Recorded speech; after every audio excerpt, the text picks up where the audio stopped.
Hello. So in 1984, there was a fella in West Virginia who, high school shop teacher, who made rifles.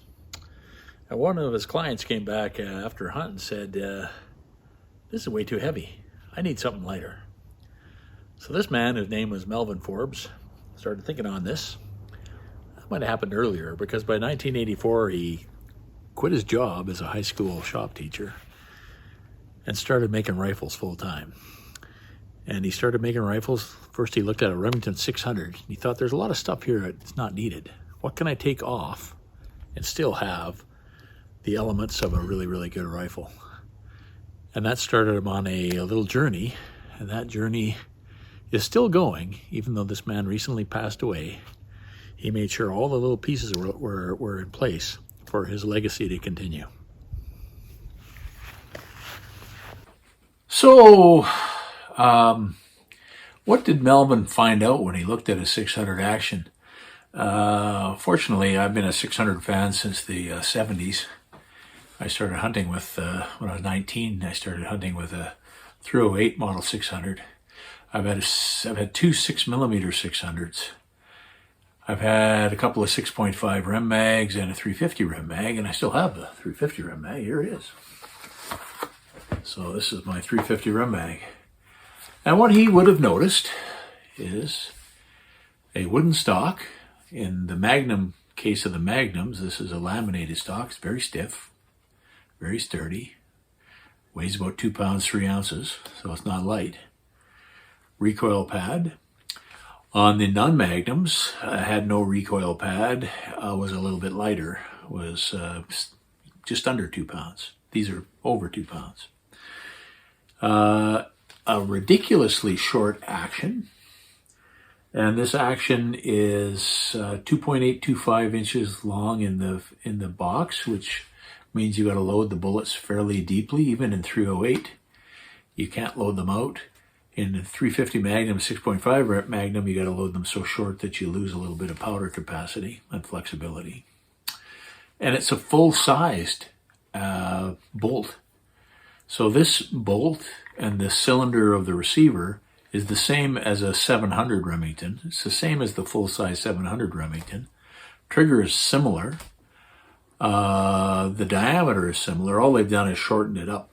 So the bolt, you can take a look at the bolt. There's the bolt. That bolt is about 11 ounces. And that is basically just a short Remington 700 bolt.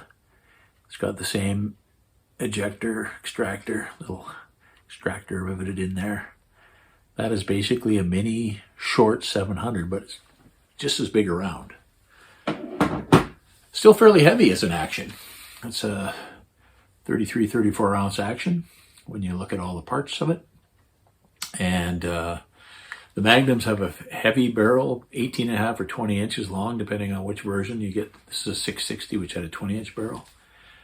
The Magnum barrels are fairly heavy. They're like a medium, well, they're a sporter diameter. They're not a light.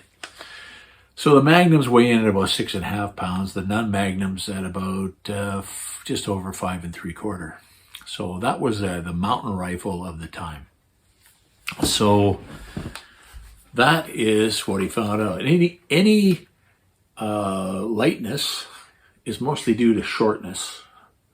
It's not really a super light design. One of the things you'll find is the nylon bottom metal. That doesn't weigh very much, probably less than an ounce. So there is a little bit of weight savings of that. So that's what he looked at.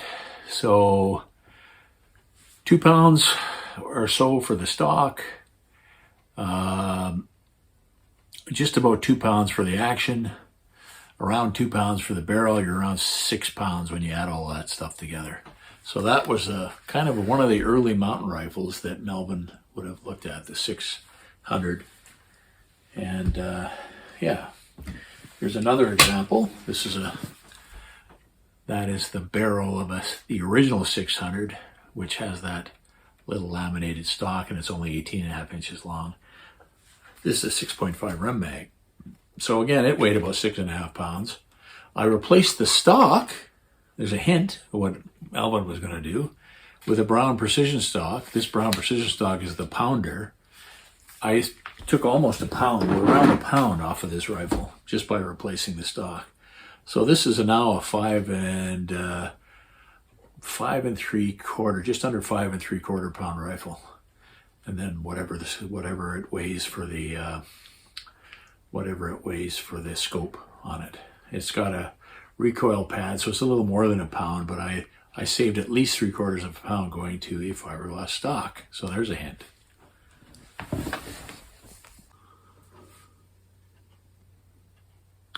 So there's a second clue of what Melvin decided to do.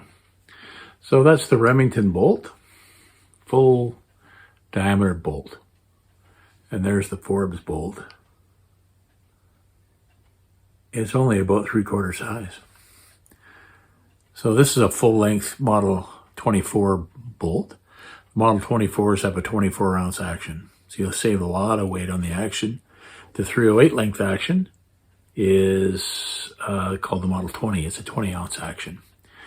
And that's not it. That's the 600 action, but it's a shorter length. But it's not as short. The 308 length gives you about a 3-inch magazine box, so they put a 284 in that rifle. And also the surrounding architecture for that bolt is also thinner. So the whole bolt has been about a 3/4 diameter Model 700. Very similar design.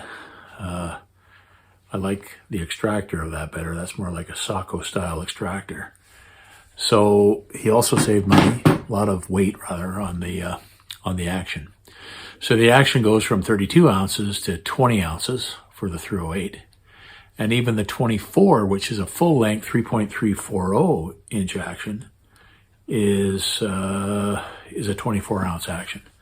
So you're saving half a pound on the action, basically. And you're saving almost a pound on the stock. And then a little bit of weight was put into the barrel. The barrels are actually a little bit heavier, and the barrel is nice to have that weight. There's other genius things that he did. So here's the rifle itself. This is a Model 24, which is a long version of the 20. So these are about 5 3/4 pounds in a full length 30-06. This is my 30-06. And you can see that the stock is super light, super stiff. A couple of things he did which were really smart is this negative comb architecture. So there's very little drop. It's about 1/4 of an inch. So when this rifle recoils, it doesn't go up very much. Really smart. In a light rifle, you want to, try to improve your recoil. So that really takes all that recoil out of your face of that going up and puts it all on your shoulder. So it's very easy to control. And the other interesting thing that he decided to do was full length bed the action. So the action and the barrel, because the action is thin and a little more prone to vibration and flexibility than a bigger, wider action, he re-added stiffness by making a very, very stiff action or stock. This stock is super, super stiff. It's Kevlar, aramid, all sorts of carbon stuff in it. It's magic. And because it's so stiff, he full-length bedded the whole barrel channel so that this is one unit.